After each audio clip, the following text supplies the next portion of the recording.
eyes, open our hearts, and let this instructor, Eric, Father God, be able to speak the truth. Let your ruach come out with him, Lord. We just thank you for it.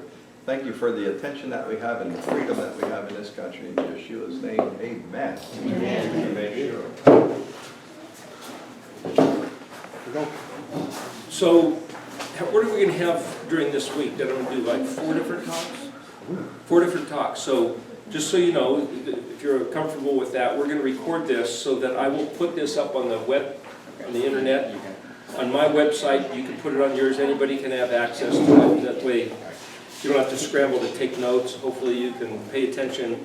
Feel free to ask questions and interrupt what I'm saying. I don't want to lose anybody. So, Red had labeled this Cave Kids or something, right? Yeah. So preliminary, basic, some preliminary concepts, but as with everything, the mundane is woven with the outrageous.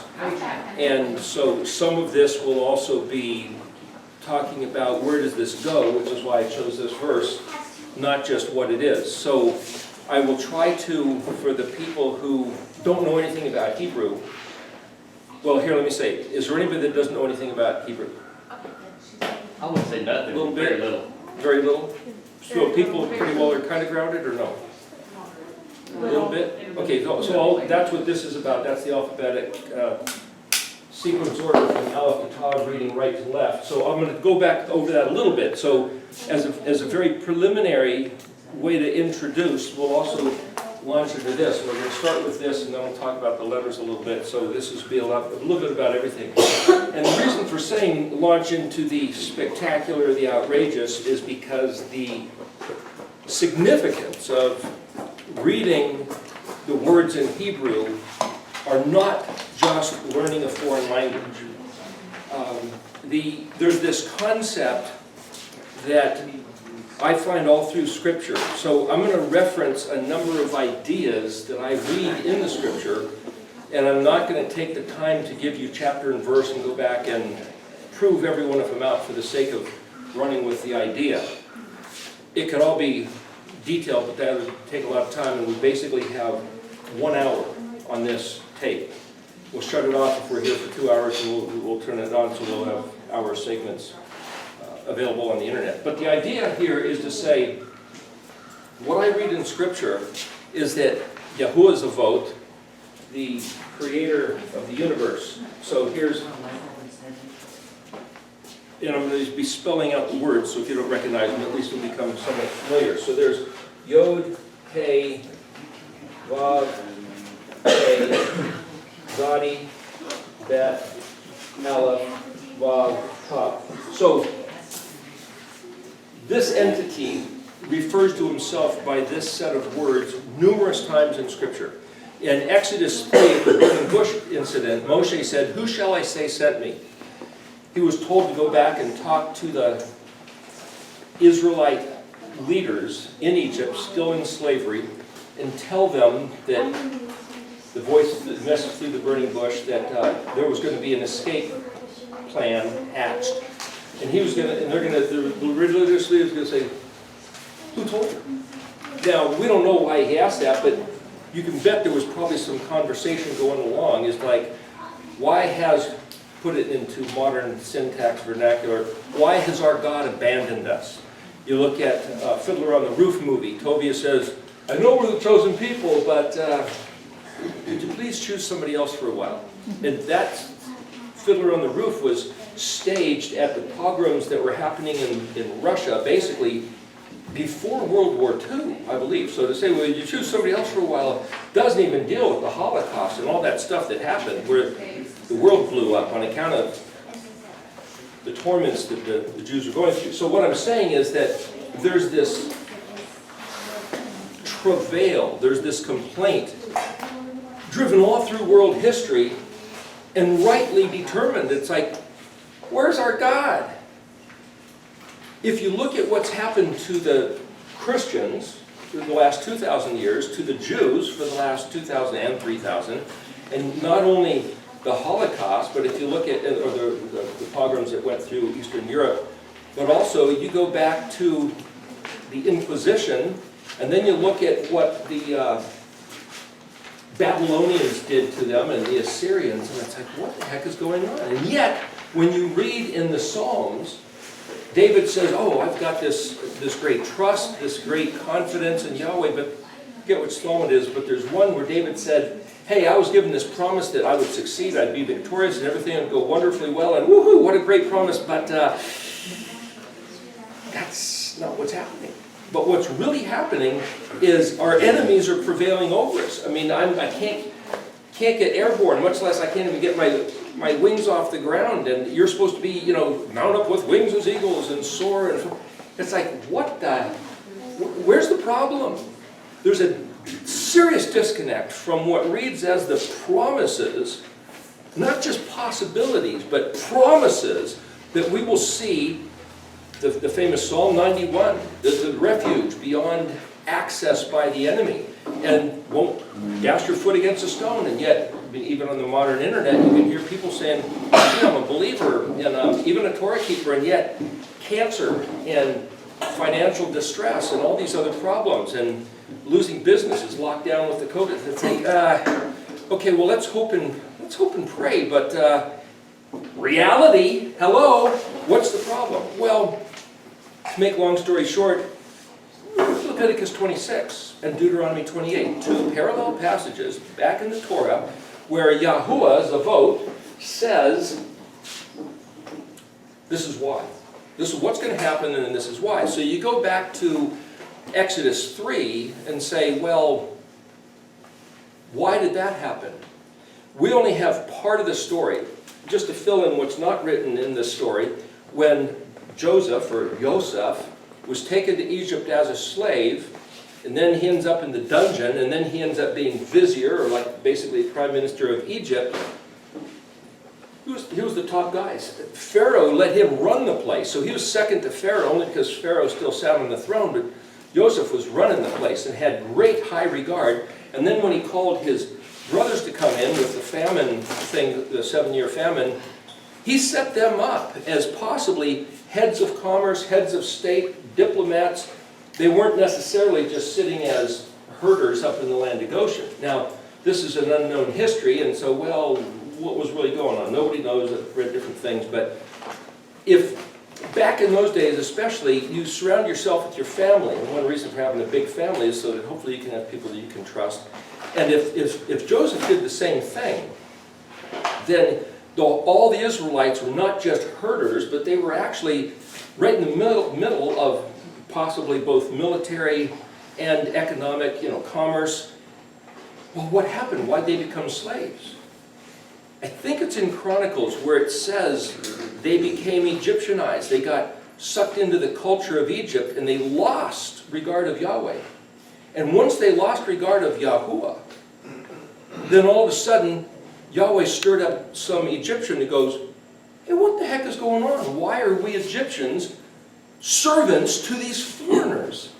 Why are they ruling over us? And then there was this, well, the reason why is because when Joseph was in control, remember, there was the famine, and so everybody bought with all their money until there was no money. Then they bought with their livestock and their goods, and then they bought with their lands, and then they sold themselves as slaves to the crown, to the Pharaoh. And then when Joseph's family came in, he controlled and owned everything and everybody. And it sustained. Well, people say, okay, here, let me ask you a question. Does anybody know how long were the Jews, how long were the Israelites slaves in Egypt? How many? 400 years. I disagree. Now, when Yahweh spoke to Abraham, he said, 430 years from now, you're going to be in a land not yours, and then you're going to be able to come back. Now, Abraham was still a preeminent guy. Isaac was preeminent. Jacob had the 12 sons, and if you read the book of Jasher, those 12 sons, man, they had some clout. They were like superheroes, Marvel comic characters. But then when they went to Egypt, were they still doing that stuff? I don't know what's the timing, but they weren't slaves. They became slaves. And then all of a sudden they cried out. And right after they cried out, if you read the story, you realize then that's when Moshe was born. And then Moshe, when he was 40 years old, Well, previously, according to the book of Jasher, Moshe was a general in the Egyptian army. He wasn't a slave. He was raised in Pharaoh's household, but he killed somebody, and all of a sudden he was on the run as a fugitive. Then he's in Midian, married, was it Zipporah,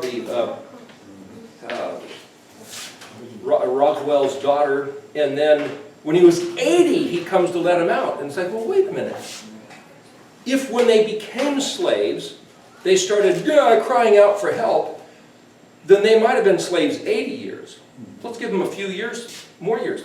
Maybe 90 years, 100 years. But was Yahweh quick to respond? They cried out for help, and he sent Moshe to be born, the deliverer. And it's like, wait a second, what about the 400 years of slaves? What I'm saying is there's a different way to read the story. They weren't slaves before that. Why did they become slaves? Because they lost their identity of worshiping Yahuwah and became absorbed into the Egyptian culture because they were running Egypt. And then, soon as they turned away from Yahweh to the saturation point, it's called titration, where something, it's a chemical term, where things are at a certain status and all of a sudden it reaches saturation and boom, it changes into something else. The titration point. At what point did the Israelites in Egypt get so far away from Yahweh that that's it, the scales tip, Yahweh put a bug in, a thought in some Egyptian's head that says, why are you putting up with this? Why don't you rebel? Why don't you overthrow the people that overthrew the Israelites, and suddenly they all became slaves. And then they cry out, and then it's 80 years later before Yahweh used Egypt to overthrow them and take all the wealth that was hoarded from the days of Joseph, 400 years before, 300 years or so, gave it back to them to take into the promised land. What I'm saying is, if you look at the stage of history, what was the problem? The problem was they turned away from Yahweh. What happened in the days of Solomon? David had got this great promise. David amassed a certain degree of wealth. Remember when the Amalekites hit Ziklag, and David was woe, and he came back and they went chasing after them. He recovered so much wealth, he kept tons for himself, and he distributed to, I believe it was 10 other cities who had befriended him, gave them great provisions. And he still had an overabundance. What I'm saying is that throughout history, when people regard Yahuwah, they get blessed. That was the promise to Abraham, that he would have, whoever blesses him and his descendants would get blessed. Those who curse him would get cursed. Okay, how many descendants did Abraham have that fit into that blessing? Does anybody want to venture a guess? How many? 2. Which ones? Isaac and Ishmael. What about the 6 sons from Keturah? Would they ever be the descendants of Abraham, that if you bless them, you get blessed? Okay, so there was at least 8. But we only hear about, oh, you bless Israel and you get blessed. What about blessing Ishmael? That's a whole other part of the story that we talked about. But that's a son of Abraham. There's a whole other side to that thing. But what I'm saying is, we don't even know really what's going on. But I think our enemy probably studies the Scripture. When I say our enemy, whether it's the enemy of the United States, the enemy of the Christians, the enemy of Israel, the enemy of humanity, because the Scriptures are locked down solid truth. What's written in Hebrew is the reality. And if we don't know Hebrew, what we have is a translation, paraphrase, somebody kind of sort of telling us something about what it's about, but we have no idea of the legal status which could be taken to court, the court of the heavens. We could take every single word that Yahuwah spoke and accuse him in this mythical court of the heavens, putting him as the defendant and saying, we have a charge against him. He didn't live up to his words. If we can find anything that he failed to do. When you look at history and go, what's he been doing? He hasn't been living up to his words. But yet Nehemiah said, and I believe it was Daniel said, and Moshe said, back in the day of the Song of Moses, Deuteronomy 32, I think it is, 32, 33, it's like, no, wait a minute, when you look real close, we have failed. We haven't kept our side of the covenant. He absolutely kept his side of the covenant. One of the things he said was, if you don't listen to me, this is in Deuteronomy 28, Leviticus 26, if you don't listen to me and do what I said, then exactly what you guys have been doing regarding my disregard of my voice is going to happen to you. As we were talking earlier, this reciprocal, this mirror action. And if you treat, this is what he says in Leviticus 26, if you treat my words with a casual disregard, then I'm going to treat you with a fury of casual disregard. And there's other verses, he says, if you go, I don't want to hear it, I'm not going to listen to that Torah. Then he says, I can't hear your prayers. You can pray, you can scream, you can cry out because your enemies are attacking you. Can't hear it. So why did he hear the prayers of the Egyptians after that revolution overturned the table and subjected all the Israelites to the slavery back to their Egyptians? The only reason he could hear their voice is because something in their heart turned back to him. It wasn't a matter of we need a counter-revolution. It wasn't a matter of, gee, they took all our weapons, let's build some more weapons so that we can fight against them. It was they had to turn back to Yahweh in their heart, and then he'd hear their voice. And then he sent Moshe. But it took another 80 years, and it's like, why so long? It's like, well, that's just what it took. There's probably more to that story. But my point is, he gave us a device of effect, of change, of restoration, of return to the preeminent blessing position of saying, whoever blesses you will get blessed, whoever curses you, who will get cursed. But not if we're going astray, not if we're not listening to the Torah, not if we're not listening to his voice expressing his heart. And so where do we find that? We had a discussion earlier that says, well, how much can you trust this English Bible? It's like, as a paraphrase, as even the best somebody can do to translation, you can get rather accurate, rather close, maybe close enough to get saved, but it's not exactly what it said, and it's not exactly what he meant. Right. The only way to get that is from the original language. And anybody that I've heard who talks about ancient language, like you're studying ancient language, they all have the same thing to say. As soon as you translate something, you've missed it. Does anybody know what, in Spanish, what the word adios, what does that mean? Goodbye. Goodbye? To God. It means to God. The word, the letter A, means unto, or toward, which is the same as the Hebrew letter lamed, is a prefix letter. And Dios is where we get the word for deity, which is God. So when you're saying adios, you're saying here, I've been in your presence, I've been, protecting you. Say, if somebody comes up that gives you trouble, it's like, hey, step back, don't hurt my friend or my family member, but now I'm going to be gone, you're leaving, so now I'm entrusting you to the care of Dios. That's literally what adios means. But if you just say it means goodbye, do you know what goodbye means? Where did goodbye come from? Anybody know? God be with you. God be with you. So, good bye comes from God be with ye. But now it's just goodbye. So it's no longer even putting somebody into his hands as an invocation of a prayer. So what I'm saying, language keeps doing this kind of stuff. So to go back to the Paleo-Hebrew is to go back to the literal. Is anybody not familiar with Martin Luther's song, "A Mighty Fortress is Our God, a bulwark ever standing"? And it goes on to say, Lord Sabaoth, his name, from age to age the same. Are you familiar with that? Okay, Martin Luther, Lord Sabaoth. Does anybody know why he called him Lord Sabaoth? Lord of the Sabbath. It's not the word Sabbath. No, Does anybody know where this word Sabaoth comes from? the oath. Huh? It's an oath, a truth. Well, here this word AOTH sounds like the word that we spell OATH. Remember, I was telling you earlier that Isaac Moseson wrote a book, Origin of Speeches, and there's 7 things that people's mouth do that Babylized the language. One of them is switching letters around. A-O-O-A. That's one thing. Another thing is that this phrase in English, TH, from Hebrew could have been, because there was no TH, there could be a T, there could be an ST, there could be a TS, or there could be TZ. Any one of these can end up being a TH. That's just one of the things that happens. But Does anybody else know where Sabaoth comes from or what it means? Why did he call him Lord Sabaoth? It wasn't, you're the Lord of the Sabbath. He's calling him a title or this actual name, Lord Sabaoth. It comes from this word right here.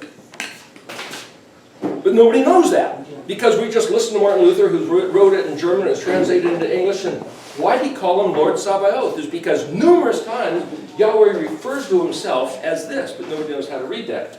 So here, I'll show you what this means. Is that, and I'm writing in blue the modern, so just to be helpful if you recognize the modern, or if you don't. I try to be exclusively paleo for a number of reasons, but the main reason is because the pictographic value of the letters, which right now, it doesn't look pictographic to you. But if I explain the pictures, you'd get it and you'd see it. Right now, it's just scribbles. But, so for in the modern Hebrew version, that would be the Zadi, that would be the Bet, Aleph, Vav, Tav, Zavot. Well, here's one mechanism for deciphering the language. There's prefixes and there's suffixes. So right out of the gate, Vav, Tav is a plural. Yod, Mem, Im, like this here, is also a plural. So this is the masculine plural, and this is the feminine plural, Im and Ot, for whatever. That means that this part of the word here, Zevah, is actually the root word. However, if you look in the dictionary, and just for the record, some people keep asking here for being on Ernest Klein's Etymological Dictionary. It costs close to $100. Somebody was just calling me the other day, it's $300 on Amazon. Carta of Jerusalem publisher. But the point is, if you looked up Zadi Bet, you'll realize that Aleph is a suffix that doesn't change anything, really. It's a typical Aramaic form to have Aleph at the end. In fact, Shemayim, Shin Mem Yod Mem is the word for heavens in Hebrew, but in Aramaic, which you'll find in the book of Daniel, it's Shin Mem Yod Aleph. So that's just a different suffix. It doesn't change Shin Mem, which means name or place. But if Aleph is the suffix, then basically the root is Zadi Bet. Just for what it's worth, if you put in, I believe the word is Nun Zadi Bet, it's to stab something in, which is a knife handle. So to grab something and plant it is Nun Zadi Bet. Zadi Bet is the word for army, or turtle, or covered wagon. And if that's plural, and the Aleph doesn't change anything, is he that? See, there's no word that says master, but you'll always see this translated, Yahweh, master of legions, or the admiral of the ship of the fleet of the ships, or the master of turtles? Why would he call himself that? So part of this then is to say, why would Zadi Bet be the word turtle? But if you look at Zadi Bet Aleph, it's the word for army, or host, or legion. Like, what's a legion? What is it, 100 Roman soldiers, or 1,000 soldiers, or something? So it's a whole bunch of them. And now it's plural. So a plural of individuals, pluralized again, is Zevot. The word Bet Aleph literally means to enter or to arrive. So it's the word YaHUaH. You know what YaHUaH means in Hebrew? It means, like Monty Judah's newspaper is called YaHUaH. It means to come. It's a Greek word for Maranatha. So the coming one. Bet Aleph, Bo. What was your dog's name? So Zadi is a sprout, or like a resurrection. The dead Aaron's rod that sprouted came back to life overnight. Put it in the Ark of the Covenant. So it's like if this is the word for armies or forces, or something's arriving regarding a resurrection of what? Well, the letter Bet is a house. But if you look in the dictionary, you'll find that the word spelled Aleph Vav Tav itself is the word that's pronounced oath or oat, because the TH wasn't really a sound. But you ever heard of Beth El? There's no TH. So Bet would be Bet Yod Tav. but they pronounce that T as either a T or a TH. That's where it comes. This is the B, and that's, even though that's a Y or an I, they pronounce it as the Beth. It's Bet El, house of God, the way it's translated. But what I'm saying is, the word oath is not just oath, but it's an agreement. It's coming to terms, but it's also a sign or a symbol. So if somebody has a contract and they said, okay, here's the terms of the contract, and if you agree, sign there. What does that X mean? Why do people use an X? Do you know? Covenantal agreement. A covenantal, but why do they put an X? Completion. Yeah, but who came up with that? Why is that a legal thing? If somebody, so I could say, sign somewhere. Where? Here, X. I'm just putting a mark. I could put a check. I could put an asterisk. I could put a smiley face, and here, sign your name. But why is it an X? Because it comes from ancient Hebrew. It's embedded in human consciousness that when you come to the legal end of a set of terms, now you write your name. But if you're illiterate and you can't write your name, it's perfectly legal to write an X. Why? Because the X means, I agree. It's a sign, a symbol, a mark. Well, that's exactly the last letter of the Hebrew alphabet. The letter Tav means a mark, a sign, a symbol at the end that means this is complete. So if I say, oh, by the way, I'm going to hold you to all these terms, but now you also owe me da-da-da-da. I said, well, no, I signed there. You have to sign off again for the correction, the amendment. Otherwise, it's not legal. What I'm saying is that the meaning of these Hebrew letters have worked themselves into human subconsciousness throughout the world. Because everything goes back to Hebrew. Isaac Moses said in Origin of Speeches, the Edenic language, as he calls it. He doesn't call it Hebrew. It goes back to the Garden of Eden. So, the point about this Hebrew is that it's been on the face of the earth since Yahweh made Adam, and the first word he ever said was, Peru, be fruitful. Peru uravu. Well, the word ravu is these two letters with a vav, pronounced u, and with a suffix, prefix suffix, uravu. That's the word. That's the first word ever spoken. It means be fruitful. Well, that's multiply. The point is, what I'm saying, Hebrew is embedded in human programming since the beginning. Because Adam's first job was to name the animals. How did he name the animals? Whether or not he had a written alphabet, he certainly had the meaning, the value, and the pronunciation of these letters, or he couldn't have done it. Or he would have done like the cavemen did. What's that? What's that? Okay, that must be a dog and that's a mouse. But it's like, well, where do they come up with these noises? You know, it's like, I got to scratch. Oh, that must mean the fireplace. If you go like this, we all know it means the fireplace. And it's like, and I'm kind of goofing around. But in Israel, I was talking to the publisher of Card of Jerusalem there, and I forget her name, but a lady wrote this book. And he said, this is the world's premier authority on the origin of the Semitic language, the Hebrew alphabet. And she basically said, that's where the language came from. Primitive people making noises and gestures that got turned into letter shapes, that got turned into the spelling of words. The world's premier authority, I disagree. She's wrong. And I can prove it's wrong because these fit to the Moedim, the Sabbath day, and the identity of Yeshua being the Messiah, which apparently she doesn't know anything about. And because these map to that, it's proof that this really is true. We really are on track with the world's greatest secret, never disclosed before, throughout the ages until now. And when we get to this verse, I'll show you the significance of it. But here's the thing. The word Aleph Vav Tav, oath, is not just a sign or a symbol, but because every letter of the alphabet is a mark, a sign, or a symbol. Now, Strong's Concordance won't tell you this, but the Red Dictionary says Aleph Vav Tav is also a letter of the alphabet. Now, if Aleph Vav Tav is a letter of the alphabet, which was stabbed into, boom, here it is, like a knife handle sticking up, fixed, solid, that can't be moved, which is also one of the military forces of the Emperor of the universe, the master of legions, the legions of what? Every power, force, angelic entity represented by any one of these 22 letters of the Hebrew alphabet, that's his jurisdiction of command.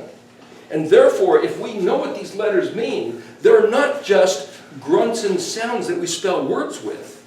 If somebody had a picture of a globe with an anchor and an eagle, I go, that's a U.S. Marine Corps. And if this guy's a U.S. Marine, then if I mess with him, I'm messing with the entire Marine Corps to back him up. If I saw wings with a star, that's like, oh, that's the U.S. Air Force. And I'm going to have a fleet of airplanes coming to mess with me if I mess with them. Each one of these letters, in a sense, represents one of the military branches of YaHUaH TZeVOT. Every one of these letters. And if we know what they represent, nothing can stand against or overwhelm their, you might say, what he appropriated or positioned or designed. All that is the word Netzav.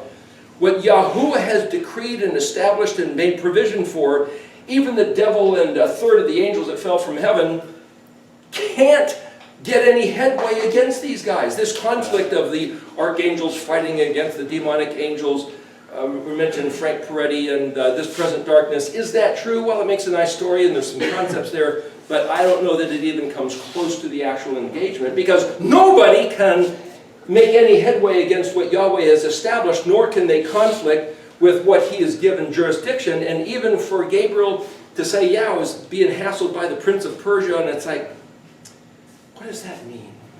Does it really say that? Maybe it does. I'd have to go back and look at the letters, because maybe the English is giving it a little wrong. What I found is that there's a lot of things that are very wrong that I'd have to look at it point by point, which I will do with this verse in a moment, in order for you to get it. All I can give you is the words right now. But what I'm saying, if we could get a glimpse, okay, the U.S. has Army. Just for what it's worth, does anybody know why it's called the Army? Who came up with that name, Army? You know what it means? Armaments. These are the guys that carry the armaments. A Spanish Armada. It was a flotilla of armed warships to attack England back in the 1500s. So army that's armed and equipped. Okay, what about Navy? That's on the sea, but does anybody know why it's called Navy? It comes from the word navigation. So not only does the Navy have the Marines that would deal with the military force, the sailors run the ship, and then the air, but it's all navigation. That's why it's called Navy. Now the United States then also has the Air Force, and it also has now Space Corps, Space Force, Coast Guard, and then domestic Homeland Security. Well, there's 6 branches, say, of U.S. forces, but Yahweh's got 22. Well, what are they covering? All kinds of stuff that we don't even know anything about. But if we could think of those letters as this is his array of battlements, military agenda, do you have any sense of confidence in what that means? Even though you can't imagine it. Those aren't just letters. Imagine a chessboard. You got a row of pawns, and then you've got the rooks, the knights, the bishops, the king and queen. There's more to that story, but okay, there's your set. That's his set. And nothing on earth can compare to what those things mean. Now I can turn these letters into concepts, nouns. Let me do this real quick. Just I'm going to turn the camera on that, just for people who don't know what this stuff is. Aleph is actually, you could say, a picture with the horns and the ears. Picture of an ox head. Aleph means ox. Bet, if I drew a picture of a tent, well, that's wide open. The wind would blow in. So if I put a covering here, well, now this is the public place, you know, the vestibule, but this is the private space in here. Well, this is kind of an embryo shape. The mind, the brain that develops with the eyeball and the backbone by which the arms and legs grow out, and the tail, that's the bet shape. Gimel, you've got the head and neck. In modern Hebrew has the foot. Well, that's of a camel. Draw the 2 other legs if you want. But so that's where the camel comes from. Dalet is a door, and it's like kind of a door is a triangle. But if I drew a hourglass, you could say, oh, 2 different realms. And so this is the tip of the, was this like sand and an hourglass going through. Hey, and if I go, Jeff Benner draws it like this. And this is one of the forms of that was, it's like, hey! Where you turn it sideways, and you just take these 3 lines, and so all the letters have morphed. They, on aeronautical maps, they still use this today that shows the direction the wind is blowing. That's still in use, that shape. The letter Vav is basically a person standing here. Well, what about the hay? Well, it's similar. I can put feet on him, and I can put a head. But if I go back to Daniel 12, the reason I use this and not this shape is for the very, very particular reason, going back to Daniel 12. Zion, that's drawn like an axe, like something that chops and cuts off. Het is a fence. Well, if I have a fence that I build with, like a picket fence, well, so you reduce it down and say, well, either draw it with 3 lines, or sometimes you'll see it drawn with 2, or sometimes it can be seen as rungs on a ladder. It's a closed, protected space. Het is a round basket which is filled with stuff until it's full, and when it's full, like the letter X, you're saying, okay, that one's full. Put a lid on it. That's where tet. Yeah, they'll say, oh, tet's a snake. Why? Because a snake sits there in coils, you know, his head come on up. But tet's not a snake, it's something round. And just because snakes put themselves in a round form doesn't mean tet means a snake. I'm just trying to show you the pictures and why there's various confusions in different forms. The yod, if I drew an excavator bucket with treads, this arm that digs, or the hand that grabs, is the letter yod. The kaf is there's the 5 fingers of the kaf. It's the open hand, covering like kippur, or asking, or receiving. Letter lamed is a shepherd's staff, and whether you draw it like that, or whether you draw it like that, or it's basically the shepherd's staff that pulls, that pokes, the voice of authority represented by the guy holding the staff. Mem is water, so if you say, well, here's the ocean, and suddenly there's a wave, and it's, so here's the turbulent top, and here's the undertow. Egyptian hieroglyphics and ancient paleo, some of the ways to simplify, just do that, which became our letter M. It's just to show a turbulent water surface. The letter Nun sometimes is drawn as a little sprout because it's a seed which breaks open and sends out a little tendril, or it's a fish that looks like basically a minnow or a tadpole, but it basically doesn't mean fish.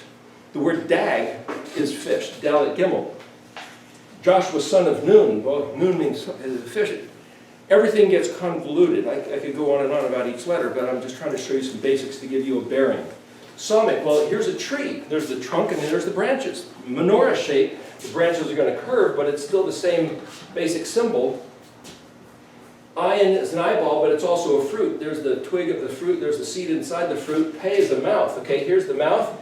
Well, if that's the chin and there's the nose, there's the pei. But it could be anything that opens. Open your book. Hey, that's pei. Where the river delta opens to meet the sea, that's a pei. Suddenly these words have opened understanding. If you've never known that these letters meant something before, now you go, oh, I see, now it opens up. Suddenly the words are being opened, so that's a pei. Just opening these words. Matthew 5, Yeshua seeing the multitudes, goes up the hill, sat down, opened his mouth, and taught them, saying, blessed are the poor. He went up to the mouth and sat there and opened his mouth. The word that literally means open mouth is pronounced pizza, and it's these 2 letters, pezadi. The zadi is a flourish or something with a spark. It's literally the word pizza. It also means to detonate. So for me to throw out all these words real fast, it's being recorded. You can listen to it again. Talking kind of fast to get a bunch of stuff in here. But the point is to say, whoa, look at all these words. Look at all these meanings. My eyes are suddenly open. My eyes are suddenly open to the flourishing, the resurrection of this language. That's a prophecy that this Hebrew alphabet can be read as a prophecy of human existence, and not just human existence, but Israel, and not just Israel, but Yeshua, the archetype, the iconic epitome of the Israelite man is Yeshua. So here's Yeshua being crucified, put into the tomb 3 days and 3 nights later, resurrecting, rising up as the ascended one. But Kuf also is like this mushroom shape with this helicopter. You know, this thing that spins around in this mushroom shape where when he rose, that's the word kubi, with the letter Kuf, so he rises up, walks around, he then floats up into the clouds, like rising up, ascending into the clouds, and yet the angel said, hey, he's coming back the same way. So the letter Kuf is just long reach, like the constellation of Cygnus the swan. It doesn't just take off and, well, here he goes. He goes and he makes a circuit and he comes back. That which follows at the heel in the future is what the letter kuf means, which is why the word Jacob has a kuf in it, which is the Q, not to be mistaken with the K, which is the kaf. So this is always K, but everybody makes a mistake. They'll spell the word kadosh with a K, and leading to the trouble. It's not the K, it's the Q of kadosh. Gaddafi, was his name spelled with a Q, a K, or a G? Gaddafi, it's from Libya, who cares? And it's like, it makes a difference, and the fact that nobody cared is why nobody gets this. But when you can make the distinction, even though that phonetically they're similar, a huge difference. The GH of Gaddafi would have been an ayin, the Q would have been the kuf, and the K would have been the kaf. And if you don't know what the letters mean, it's just phonetic, and it doesn't matter. So as I was telling you, if Miles Jones is correct in his book, Writing of God, that nothing matters, then it doesn't matter. But this is the greatest mystery of the entire universe. Getting back to the top, we got 15 minutes just to let you know when we get to that verse. So Zadi is the resurrection, Kuf is this ascending, but also the promise that he's coming back. Resh is the exalted man. So here, there's a man with a straight back, and or like a flag planted. It's like here with victory, we win. This is a furling in the wind. There's different symbols that you could turn that around as here's a saber, with a handle here and the bell. Anyway, the point is, you could see these different pictures. Shin literally means teeth or fire, or that's what consumes. Zigzag, and Tav is the marker or sign. And then I could say, well, put the whole thing together as a story. I could probably tell you, you could come up with 10 different stories. Anybody could come up with a different story, but what's the meaning? What does it mean? If you go back to Daniel 12:4, which we'll talk about later, you got Ayin Dalet, Ayin Tav. Daniel was told in Daniel 12:4, hide the words and seal the book until the time of the end. This word here is translated until, and this word here is translated time. And then he says, until the time of end, which is spelled Kuf Yadi. When's the time of the end? Are these the last days? Is this the end times? People say it is, but is it? Does that mean this is the end of the world? Here's the point. If you know what the letters mean, this is an eyeball, and that's a door. The eyeball, if you look at the word ayin in here, it means to weigh carefully, examine minutely, balance exactly, scrutinize, look careful, notice what can be noticed, ascertain everything else, really, really figure this out. Figure what out? The door. What door? What door? Figure out the signs, the mark, the sign. What sign? The sign of the legal agreement? Well, that would be the covenant. In fact, the word legal covenant is spelled Brit, Bet, Resh, Yod, Tav. Yod, Tav is a suffix. Yod, if it's a suffix of a three-letter word, means my. And the word Bret, Bit, Bet, Resh means where we get the word bar, which is to be refined, pure, clean, articulate, exactly. The exact terms of my covenant is what you're supposed to understand. What are the exact terms of his covenant? They're not English letters. They're not Greek letters. They're the meaning of each of these 22 Hebrews letters, is because if these are the words that was in John 1:1, in the beginning was the Word. And the Word was with Elohim, but the Word is Elohim. Okay, here, this pen is with me, but it's not me. I can set it down. It's not me. Did part of me fall? It's a riddle. The Word in the beginning is with Elohim. How can it be Him if it's with Him? The letter Bet as a prefix letter means with. But it is Him. The letter that's self-referential of identity or intent is the Aleph. The word spelled Bet Aleph is the word to enter, arrive, or come. What entered the universe before there was a universe? YaHUaH was alone, Echad, singular, and then he decided to make a universe. And the universe would be Him somehow, but it isn't Him, it's with Him. But Bet Aleph is to arrive, but Aleph Bet is the word for father. But Aleph Bet Hey is not just the word father, it's what a father's desire is. It's to want something enthusiastically or reject it passionately. So it's the inner craving of the heart of the father is Aleph Bet, not just the word Ab, which is father. It's also the word for youth or verter or springtime where you go, oh yeah, I'm all about this, man. Woohoo, here it is. Sukkot, we got a week that's the same attitude of Aleph Bet, hey. So if you say, well, wait a minute, what did he design? What was that first word? Does anybody know the answer to that riddle who hasn't already heard me talk about this? What was that word that he created in John 1:1 before he created the universe, by which the entire universe was made, and then the word itself became a material piece of the universe, taking on human form, the flesh born of a virgin that we call YaHUaH. What word was that? Any Bible students here that went to seminary or Bible college? Does anybody know the answer to this? Decoding. Huh? Are you speaking of decoding? The word Devarim literally means words or matters. So what was the matter? What was that first word that Yahweh created before he ever created the universe, by which he then used that word to project his will through, as if the word was a lens? I'm just rephrasing John 1. In the beginning was the Word. So he creates a word. There's the word. And it was with him, so okay, it was his word, he made it, and he's right there with it, he's one with it. But he made this word to essentially be him. Now it's not him because he created the word, but this word, for all intents and purposes, is so much like him, with him, in no disagreement with him, doesn't contradict him, doesn't diminish him. So this word kind of, for some intents and purposes, such as the limitation of this word, is him. But it's not him because he made the word. The point is, he made it so much a part of him that he associates with his own identity this word.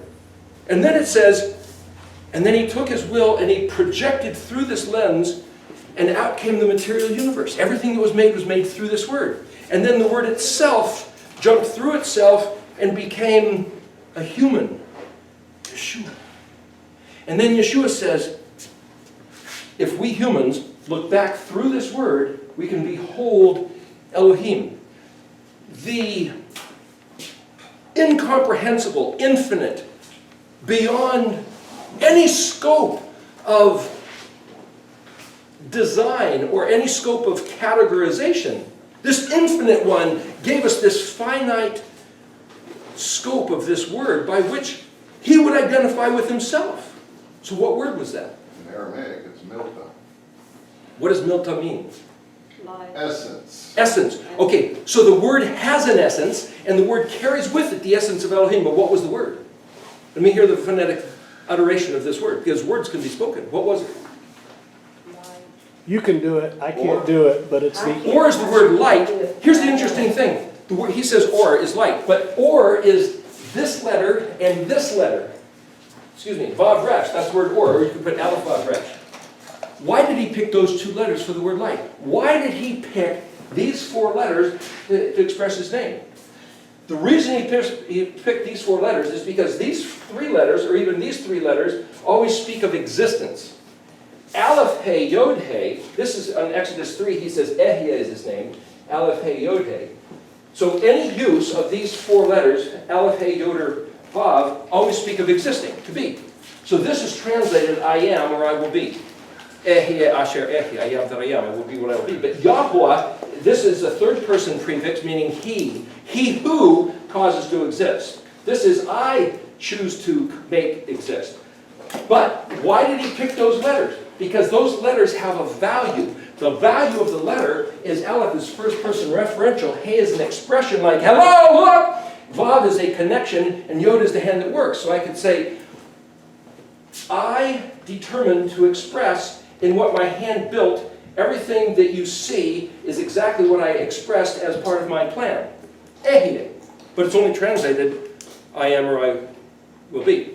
Yod He Vav He, what he built by his own hand expresses some kind of connection to what then was meant to be expressed. Well, I could go on about the being of Yahweh, but I'm saying you could read these letters in such a way. In other words, this has to do with existence, but why did he pick those letters? Because the letters already have meaning. So before he even gave his name, YaHUaH or Ehyeh, he had to first determine this. The Hebrew alphabet is that first word that he invented before YaHUaH even became the Word made flesh. Before there was ever a virgin, he created this alphabet letters to then be somehow put inside the body of a woman as the wiggling string of quantum mechanics massless information, he put the wiggling string of the Hebrew alphabet inside Miriam, bonded with humanity in material form, which is the type of bet, the house womb. Mem is also womb, and Yeshua became a human form. But if the original word that he created was Abba Gada Hava Zachataya Kalamana Sachafatz Karashta, then that's the original word that became the universe, that became humanity, that became Yeshua, that we can look back at and behold Elohim. So to study Hebrew is to study the face of Yah, that otherwise you're not allowed to paint a picture of, because he's faceless.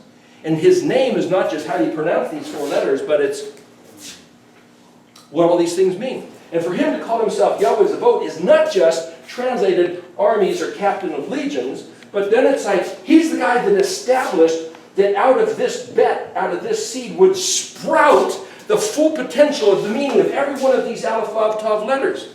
What does that mean? That means if we know what these letters are, it's like understanding the DNA of the kingdom of heaven that we have access to and the potential to engage with as Echad, like Yeshua with his Father, and nothing is limited other than the scope of what he predetermined by giving us the 22 letters, which is infinite beyond our imagination, except for the narrative that he gave us through the Torah that says, you got to do what I do. You got to look like me. You got to behave like me. You got to rest on the Sabbath day. You got to keep these Moedim. You got to call on my name. In which case, if you do, everything in the universe joins with you like this electromagnetic attraction. And if you betray this, if you act counter, if you defile it, if you eat stuff you're not supposed to eat, you abominate yourself, and there's a separation and it doesn't work.